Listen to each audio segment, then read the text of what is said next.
gente está falando hoje sobre essa questão da ansiedade e muita gente, né, doutora, acaba descontando de fato a ansiedade, o estresse na comida, especialmente no doce, até por essa relação hormonal, né? É uma relação de conforto que a comida dá, né? De satisfação, ela sana todos aqueles problemas, mesmo que momentaneamente, que a gente vem sentindo. Então, para algumas pessoas, a comida ela funciona como o único fator redutor de tensão. Então, eu como, reduzo a tensão, fico tenso porque comi demais e como de novo. E a gente fica preso num ciclo vicioso. A Aine Borges está participando conosco de Arenápolis, Mato Grosso, e ela comentou, Danilo, Tati, queria ajudar meus alunos com transtorno, né, de ansiedade na escola. Como poderia fazer isso? E ela parabeniza a gente pelo tema. Obrigada, viu, Eni? Foi um tema mesmo pensado com muito carinho pela nossa direção, produção, e a gente percebe do nosso público, sempre quando a gente fala aqui sobre assuntos relacionados ao comportamento humano, né, ao estresse, à depressão, à ansiedade, gera muita repercussão. E a gente tem hoje inúmeros brasileiros que sofrem com esses transtornos, com esses problemas. Ela, como professora, como que ela pode agir dentro da sala de aula, Danilo? Sempre que a gente fala sobre ansiedade ou qualquer doença da saúde mental, a gente tem que pensar em acolhimento como sociedade, não só como profissional de saúde. A gente precisa conhecer os sintomas, precisa ter essa porta aberta com a família de conversar e orientar que é preciso procurar ajuda. Mas, quando a família não aceita procurar ajuda, a gente pode propor medidas alternativas, que são praticar atividade física, atividades de respiração que vão promover calma a essa criança. Mas o mais importante é sempre o contato com a família e esse diálogo que vai promover só benefício para essa criança ansiosa. Conversa com a família, atividade física é fundamental. Você falou alimentação, A né, alimentação adequada também saudável. ajuda muito. E a gente já fala de exercícios de meditação, exercícios de respiração que organizam esses neurotransmissores e dão a sensação de controle em relação às crises de ansiedade. Fernanda está participando conosco pela rede social. Ela comenta, Tati, quando eu estou muito ansiosa, minha pressão chega a subir.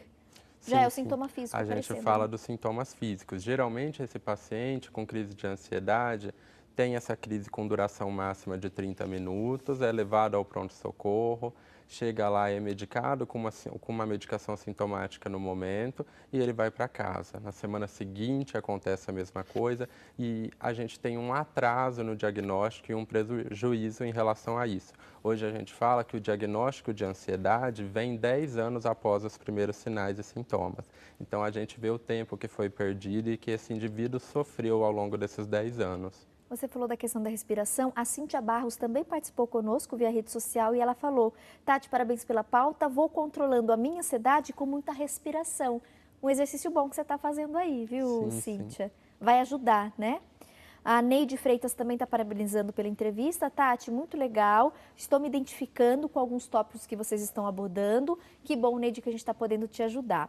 A Cleide Lima Neves, de Itacoaquecetuba, participou, São Paulo. Tati, se a depressão, mesmo tratada, ela pode depois voltar a acontecer? Sim, sim. Em relação ao tratamento de depressão, a gente propõe um tratamento medicamentoso que dura de 12 meses a 24 meses. Nesse primeiro episódio, e a gente faz a retirada da medicação.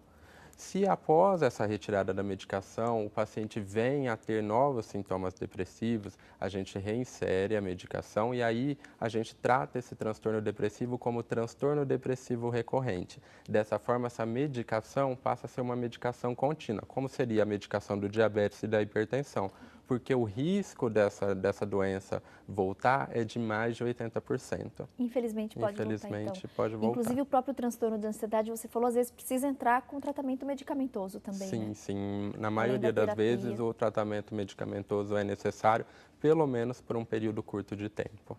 Através do nosso call center, a Janete da Silva Bezerra, de São Paulo, capital, também participou. Tati, tem uma dúvida. Meu filho, Carlos Eduardo, sofre de ansiedade e depressão. Gostaria muito de saber como ajudá-lo. Ele não quer ir ao médico de jeito nenhum, está até aqui entre aspas na mensagem. Ele continua não dormindo e só pensa em morte. A situação, então, já está bastante séria, né, Janete? Sim, sim. Tem alguma orientação para a Janete? Sempre que a gente tem essa ideação de morte, um sintoma grave de depressão. A gente fala em um transtorno hoje que é o transtorno ansioso misto depressivo, que ele mistura ansiedade e depressão num só transtorno. Como sociedade, a gente precisa acolher essa pessoa e orientar. Num primeiro momento, ela pode negar o médico, mas ela pode aceitar o psicólogo ou outro profissional de saúde e devemos ser insistentes, porque essa pessoa precisa de ajuda. Depois que o suicídio acontece, porque é o final de uma história de muito sofrimento, a gente fala em 800 mil casos de suicídio por ano no mundo, não tem mais o que se intervir. Aí são só porquês do que a gente não viu. Então a gente precisa tomar uma atitude antes que o pior aconteça. A gente tem aqui, que delícia, né? Muitos adolescentes participando do nosso programa.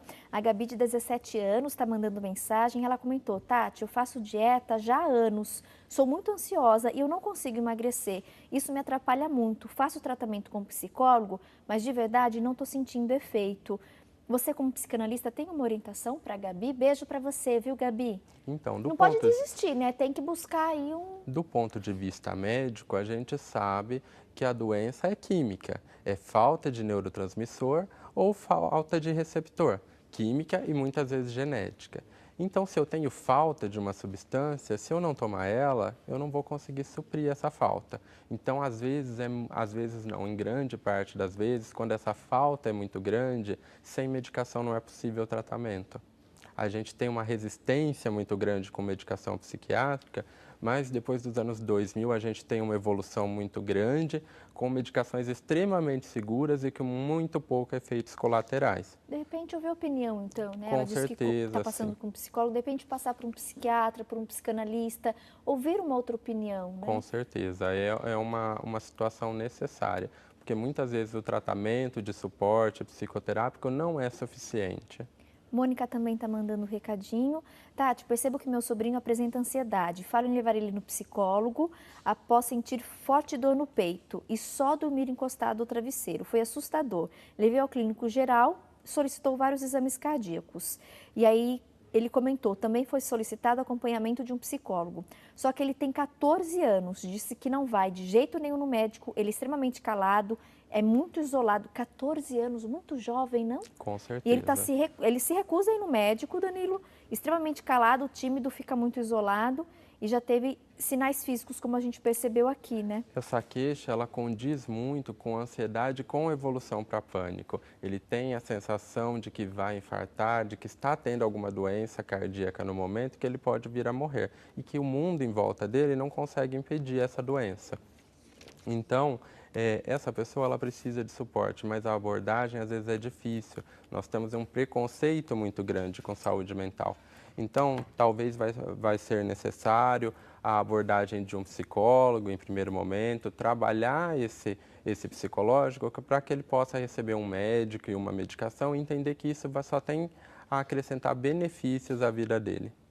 Perfeito. Nós vamos divulgar os contatos do nosso especialista. Quero muito agradecer, viu, Danilo, de coração, pela presença do nosso programa. Obrigado. Eu que agradeço a oportunidade de falar sobre saúde mental, que são doenças extremamente estigmatizadas pela população. E é um assunto que nunca acaba, né? Que nunca a gente acaba. sempre conversa e sempre tem mais para se conversar. Por isso, eu espero de coração que você volte para a gente continuar falando sobre isso.